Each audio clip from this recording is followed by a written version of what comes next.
This will cover Appendix B. This will be the first of two major sections I'm going to teach this in.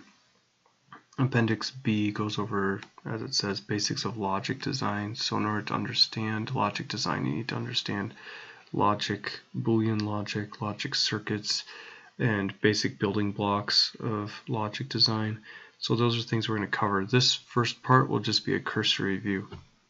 Now, my predecessor does a good job putting the first 1, 2, 3 slides here talking about silicon, because it's the base building material we use for all our circuit and digital circuit or primary material we use for it, but I'm not going to spend time on it.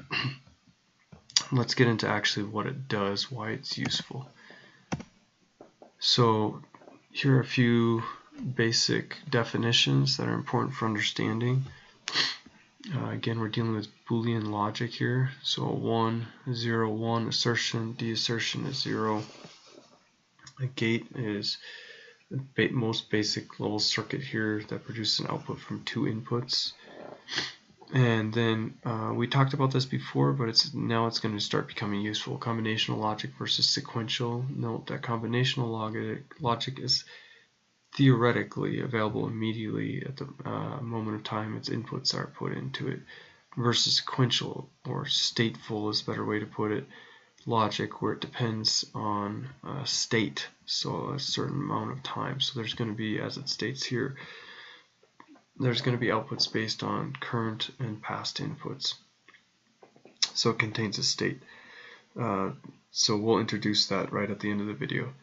So before we do an example as he had it written up, let's define what the operations look like. So standard operations for Boolean logic, just like standard arithmetic, grade level arithmetic, we used a plus, a multiplication, a minus. They mean different things now. So when you see a plus in Boolean logic, it's an or. You see a multiplication, it's an and. You see a minus, it's a not. Using these 3 operations, we can come up with basic laws, like an identity, 0 and 1 laws, inverse, using these operations and what that means of properties of what we can do with Boolean logic. So again, this for example would be read A or 0 equals A. This would be read A and 1 equals A. Okay, so those are some basics of Boolean logic operations and their properties. And so here's the laws that follow suit with that. So now let's go through an example. So we can come up with these equations, and this, going a step back, is kind of in pseudocode here. You can see they use the exclamation here as a not, a, and as an and then the 2 bars is or. That's close to C or Java, depending on your preference or whatever other language you may be using, but it's kind of presented as a pseudo language here. Well, in Boolean logic, right, and basic logic circuits, this is cool. We can play around with it in syntax and representation as equations here, like you've seen. But what does it mean? It has to have some value, some meaning, right? So often what we do is we come up with a table. If we have a possible set of inputs, we have a possible set of outputs, like we've talked about in class. We've talked about muxes so far, where there's maybe 7 different inputs but only 1 output that's useful, for example. So let's talk through an example. So in this case, in the slideshow, what Dr. Glock did is he put together an example, and this is right out of the book, of 3 inputs and 3 outputs. And you can see it's basically just the permutations of all the possible combinations between these 3 inputs and 3 outputs. And he proposes this question to think about. I'll talk about what sum of products is here in a second. He says basically, let's write out some equations for D. So I'll walk you through this. Since we're not in class, we can't do this on the board, so I'll walk you through it here in the presentation. So how do we write an equation for all the possible inputs that result in a 1 for D? So you can see here there's 3 inputs and there's 3 outputs, but we're focusing on D right now for this example. So we can see right here that A and B and C result in not D. Okay, so that's not the case we're going to take care of. What we're focusing on is the ones. So that means there's 1, 2, 3, 4, 5, 6, 7 cases we need to deal with here. So we just need to write an equation for this one at a time, right? So for example, not A and not B and not C, not A, not B, and C, it's an assertion, it's a positive one, equals D. Or, let's go to the next line, not A and B and not C equals 1. And we can go on down. So that's what we're doing here. So that's what this is. It's not really presented well, the presentation mode, but you can see not A and not B and C. That means this statement, Boolean statement, equals 1. Okay, we don't write out the equals 1 in this case because the question we proposed was we know that the state we want to be in is an output of 1. And then we put an OR, and then this could just carry all the way across the screen here, but in the presentation mode this is the best way it fits. Not A and B and not C, or, and we're literally just going down this way, row by row, coming up with all the different, as it asks here, logic statements for each row of inputs.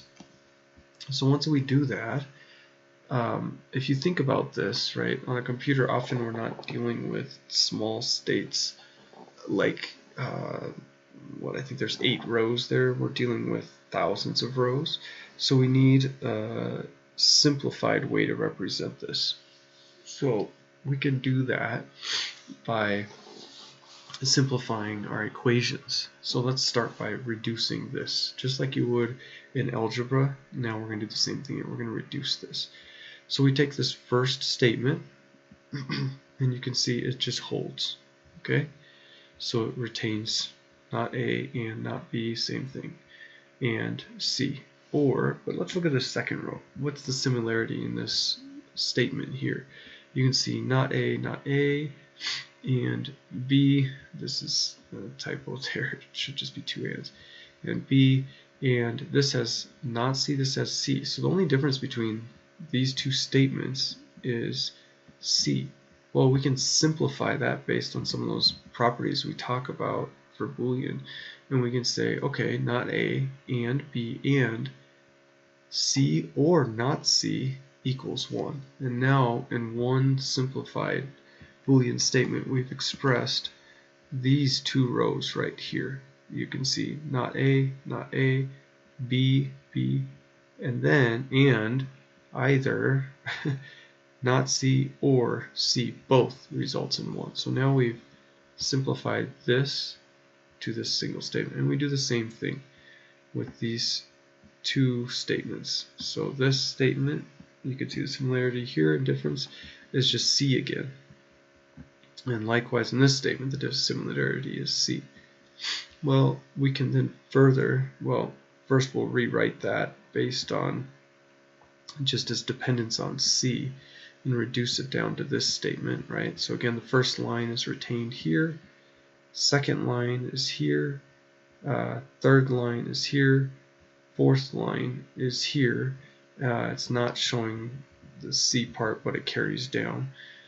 And then if you see, we just further reduce and simplify using the properties of arithmetic. You can take some time to track through all of these, but I'm just literally just reducing and reducing and reducing until finally we can come up with a single congruent statement. So it's same as all of this longhand and shorthand is A or B or C results in a assertive D. Well, let's see if that's true.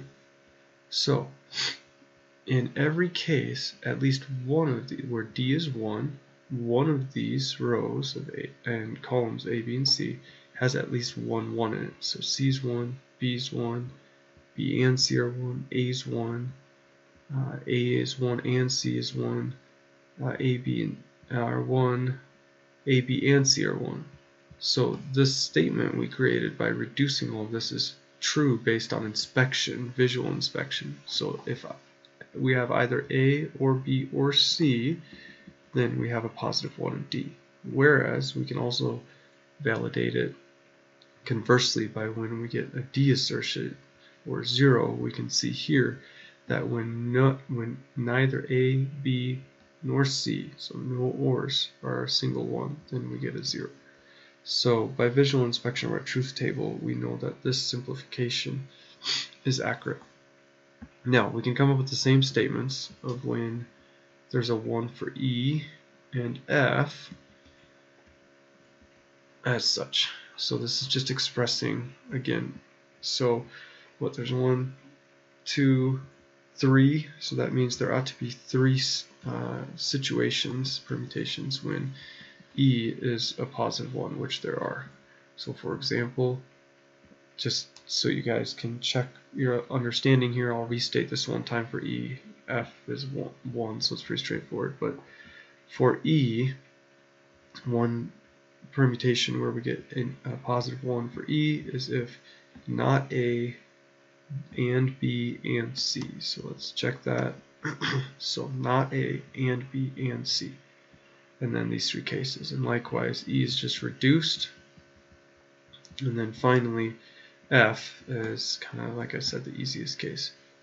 So that's kind of playing the game, the arithmetic game with Boolean math, and using a truth table to go between a visual representation and syntax representation. Now, they didn't use plus and minus here, but just a refresher, here's a plus, minus, the multiplication symbol, what they mean. So here is a representation in its true form in Boolean logic. So this would be read as A and B as one operation, or from the result of that, A and C as a separate operation, or B and C, finally all of that as a separate operation, and A and B and C, and this hat, we don't talk about it, but it means not. So the not of all of that. So not means, well, I've mentioned it, but just inverting. So this same statement, this is a little confusing because now it's in pseudocode, can be re-represented in a couple ways. Okay. Well, what's preferred to do is we prefer to get it in what's called a sum of products. That's why this is introduced on this slide. Because as you saw here, we can longhand it, or we can reduce it, which is called getting it down to the sum of products, into its simplified form, so that when we're creating circuits for it, we have an optimized circuit basically, and we're not wasting gates and or not. So let's talk about gates for a second. Here are some gates, and here are their symbols. So and, or, and a not, or a inverter. Now notice this taking more shortcuts. This is somewhat longhand, so often not is just represented with a dot. So for example, this gate right here, if turned into arithmetic Boolean expression, right, would be not A or B equals not C. So it's the result is inverted there. So that's, and oh, it gives it right here, right? Oh yeah, right here. So not A or not, not A or B, the not of all of that, the result. That's what I was saying, C. So here's some more, just translating basically from representation to Boolean arithmetic. So A or B or C was the equation we came up to with for D. So the picture they give here is a 3-input OR gate. So you can see this is the OR symbol, and the result is D. E, for example, was reduced down to three statements. Okay, I'll talk about this in a second.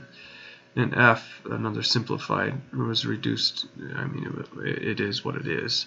A and B and C is the only case where F resulted in a positive one. Now let's talk about this. Let's talk about where we reduce it down, and it's got at least 2 levels of logic. Well, the nice part about reducing it into the sum of products is you can create something called a programmable logic arrays.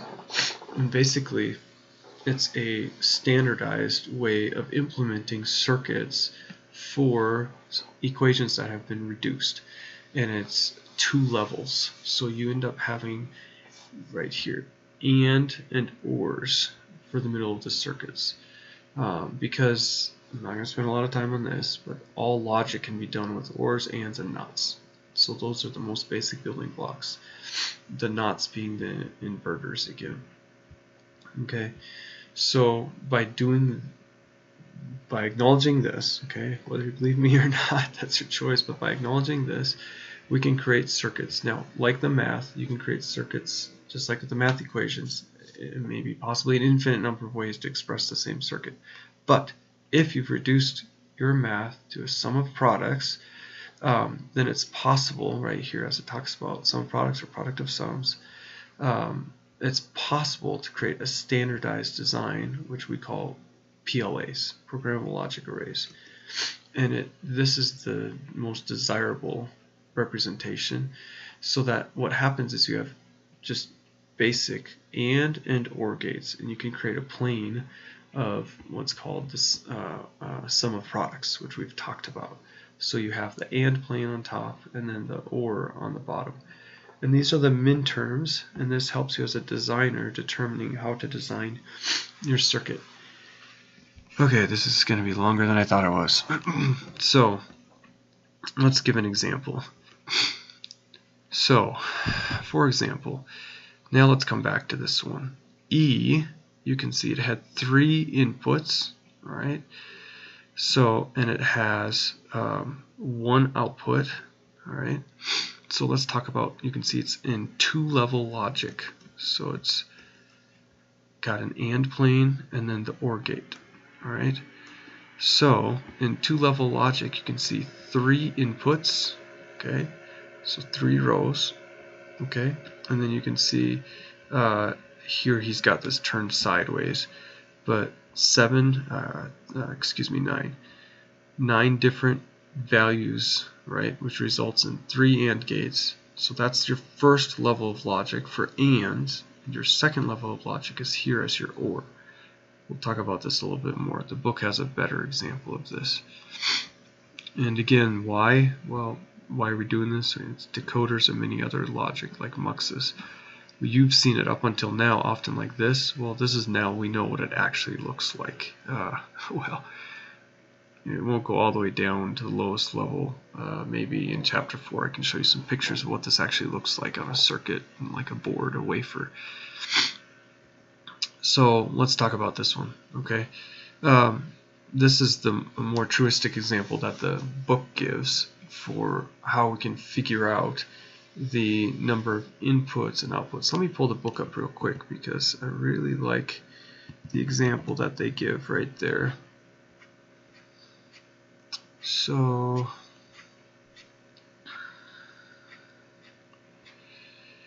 yeah, and this is the example we're talking to right here. Okay, here's the useful part in the book. This is 693 or B14. So in this table we have truth table. We have 3 inputs, 3 outputs. Okay, and we want to try to capture this. Right, so these are all the different combinational permutations we've thought of, okay, for some pretend circuit, okay, and we want to convert this into math. So we want to create a minimized sum of products, and then we want to create it into a circuit. Well, even after you've created your sum of products representation in Boolean logic, there's still a number of ways you could design this. But using sum of products in standardized design, 2-level circuit design of the AND plane and then the OR gates, you can deduct from this table some standardized design. So for example, since there are 7 unique product terms with at least 1 true value in the output section, so not just D anymore, but D or E or F having a 1 in them, right? So 1, 2, 3, 4, 5, 6, 7. Those are called your min terms, where a min term, it's at least one of the outputs is a 1. Okay, so because there's 7 values there will be 7 columns in the AND plane. Okay, so 7 columns up and down. And the number of rows in the AND plane is 3 because there's 3 inputs. Okay, there are also 3 rows in the OR plane since there are 3 outputs. So that's where this comes from. Here. So here you can see right here, 3 rows, A, B, C, 7 columns, 1, 2, 3, 4, 5, 6, 7, all right? And then you can see here, 3 rows in the OR plane. So you can think of this right here, your AND plane, inputs, OR plane, outputs. So this is just a standardized method for it's a standardized method. We'll talk about optimizing a little bit later with what's called don't cares. But not going to go in depth on this video. So using this design methodology, this is a common accepted practice, okay, to come up with. So this circuit right here, if you go through each case, represents all 7 of these states. For example, now let's take this a step further, right? Let's talk about E, since that was the one that left some of the most confusion logic. Let's talk about this E value right here. So the first positive E is right here, okay?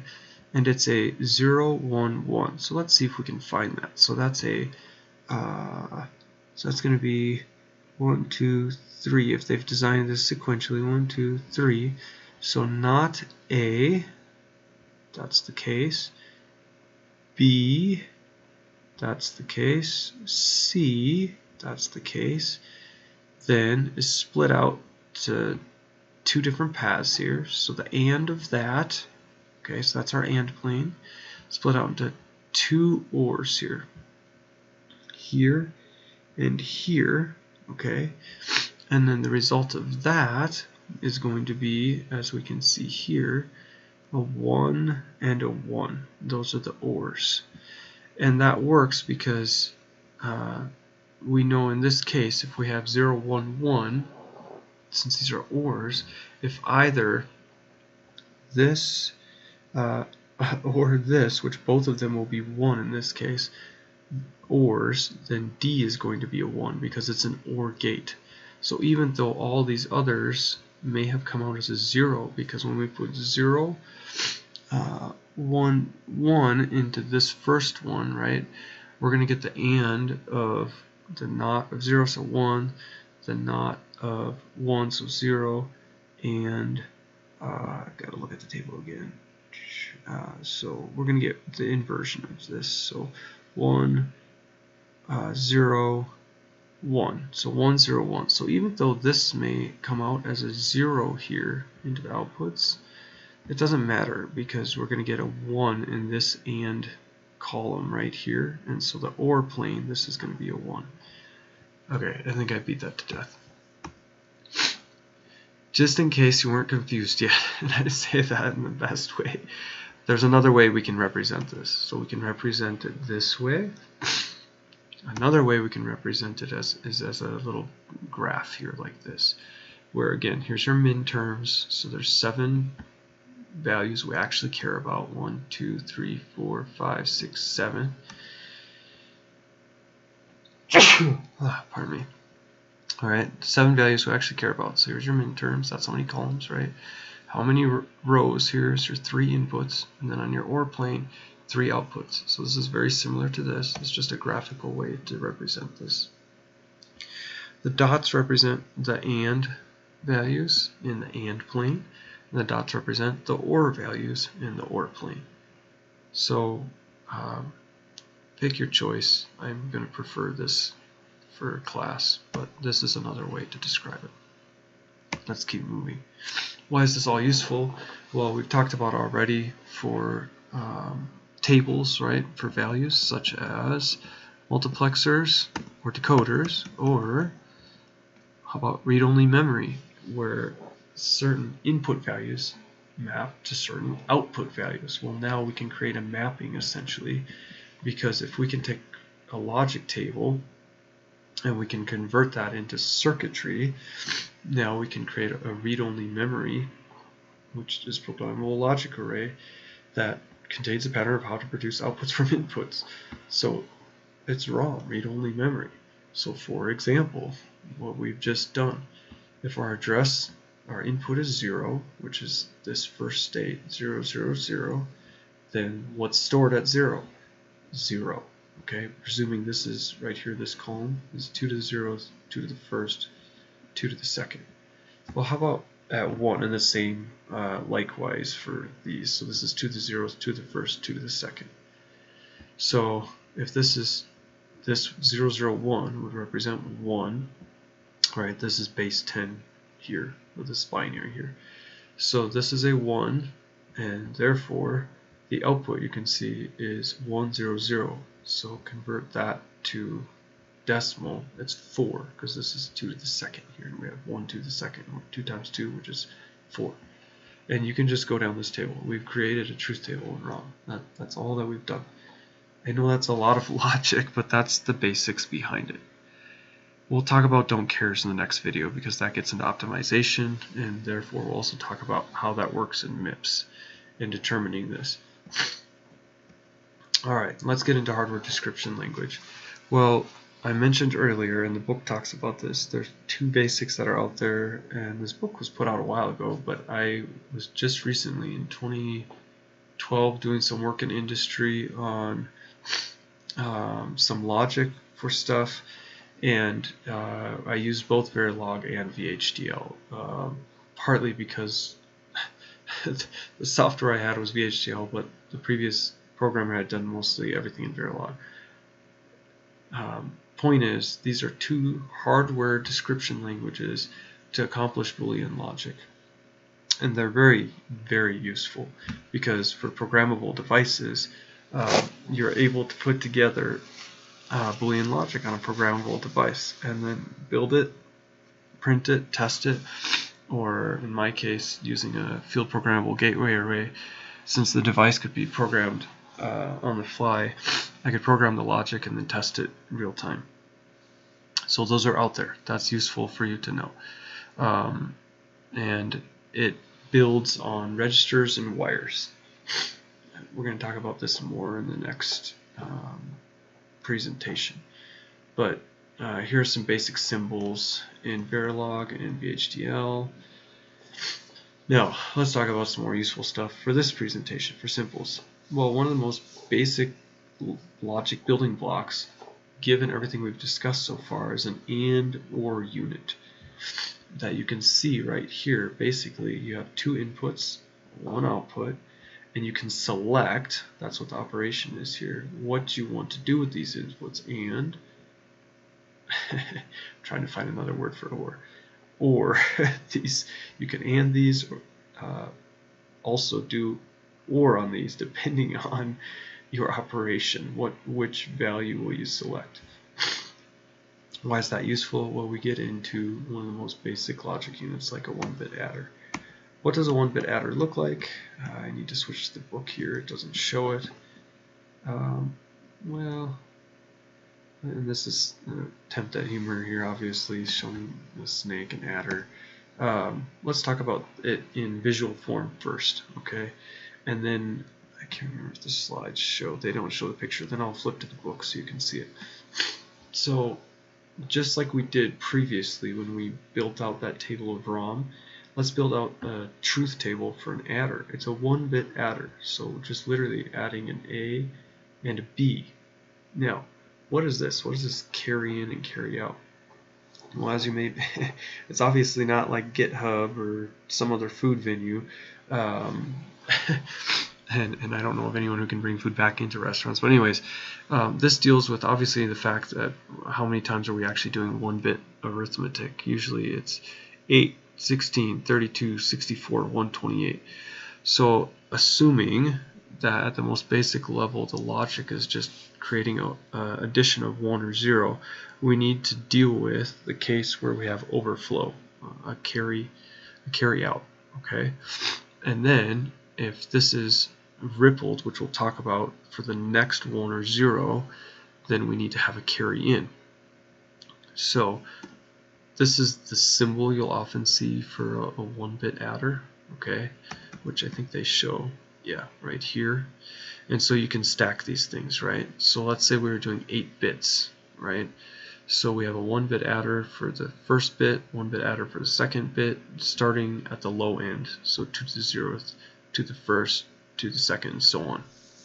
Because as you know, the bits, the way we traditionally write and do arithmetic on the board and you know, in general is you know, right to left, least significant to most significant. We've talked about that previously. So that's where the carry in comes from, is on the first operation, assuming there's nothing in the carry in, right? There may be something on the carry out, which will be brought into the 2 to the first operation in this portion. Boy, this would be easier on the board. Alright, so let's go through a truth table. So for example, alright, if we're here in a stacked set of 1-bit adders, we're at 2 to the 1th, so we assume there may be previous carry from 2 to the 0th, okay? Then we have this truth table, okay? So we do A and B is 0, and likewise the carry in is 0 here. So this is kind of the easy case, is all zeros. So 0 or 0 or 0 equals 0, 0, where 0 is the result. The first position here is the result. The second position here is our carry out. Okay, so see that? So this is the sum. This right here is the carry out.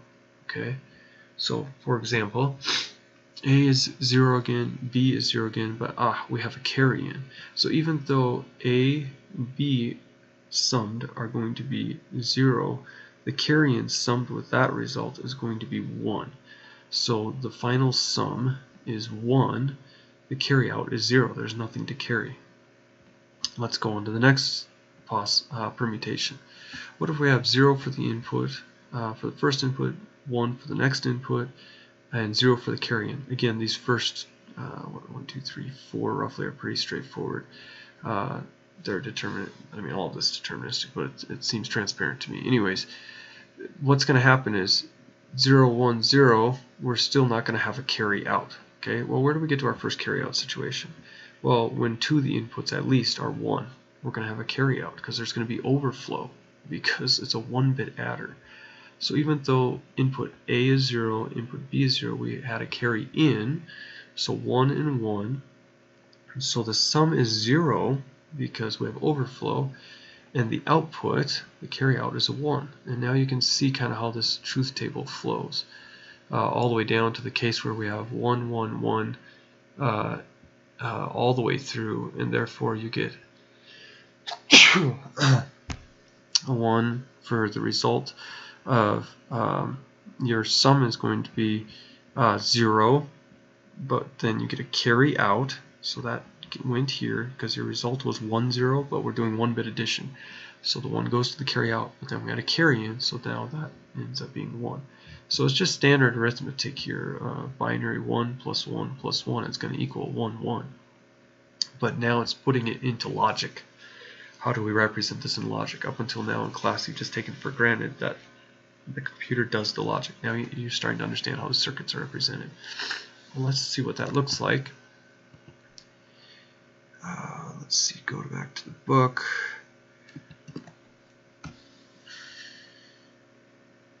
Pardon me here, it's hard to have pages saved in my book, so I can't just jump around.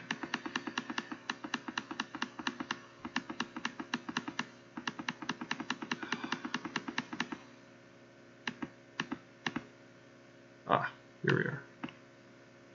I think they have a better one here. Alright, so in the book, on page B28, you can see that here's the resulting logic, okay, as a circuitry design. So you have 3 inputs, right? So you could 3 rows, right? And then how many times do we actually care about the value of what's out? It's 3 times, so 3 columns here. And so here's your and then finally the results out of that, right? And then just one value. Now this is a little simplified because you can see all this focuses on is the carryout, but we want to know the sum and the carryout and the operation. So here's a better design of a 1-bit adder where you have your single inputs A and B. Okay, you have your carry in.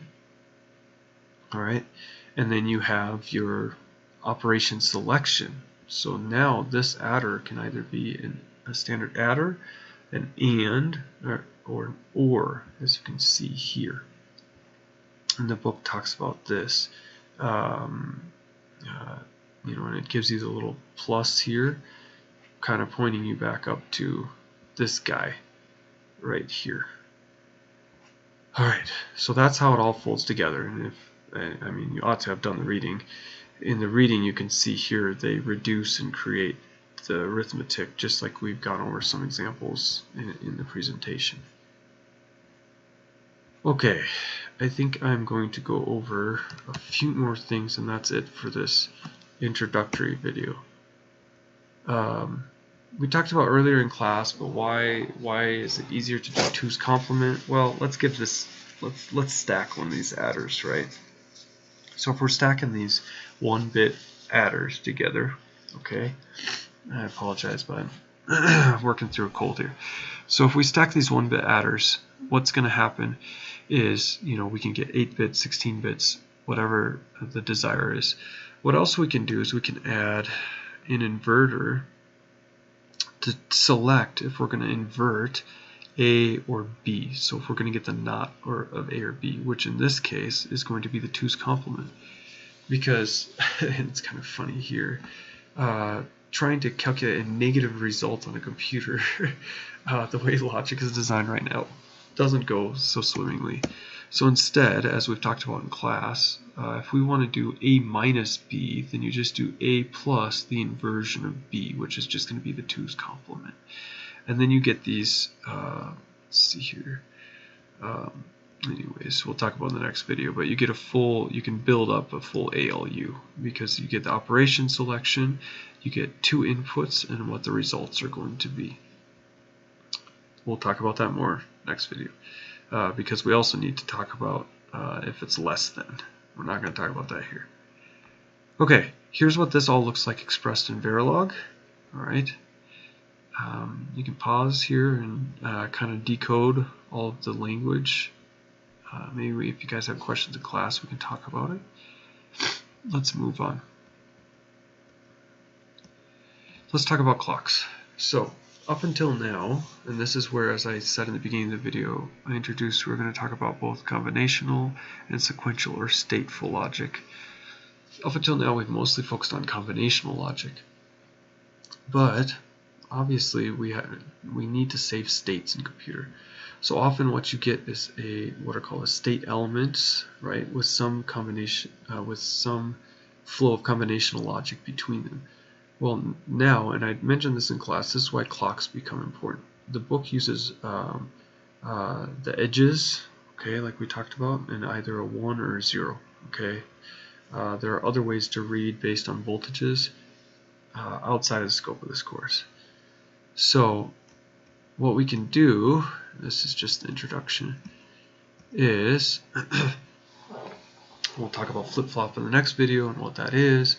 But basically, we get some t propagation, time for the signal to propagate through the stateful logic. Maybe we're reading, maybe in this case, probably as written, we're probably reading here first. Maybe it's a ROM, I don't know.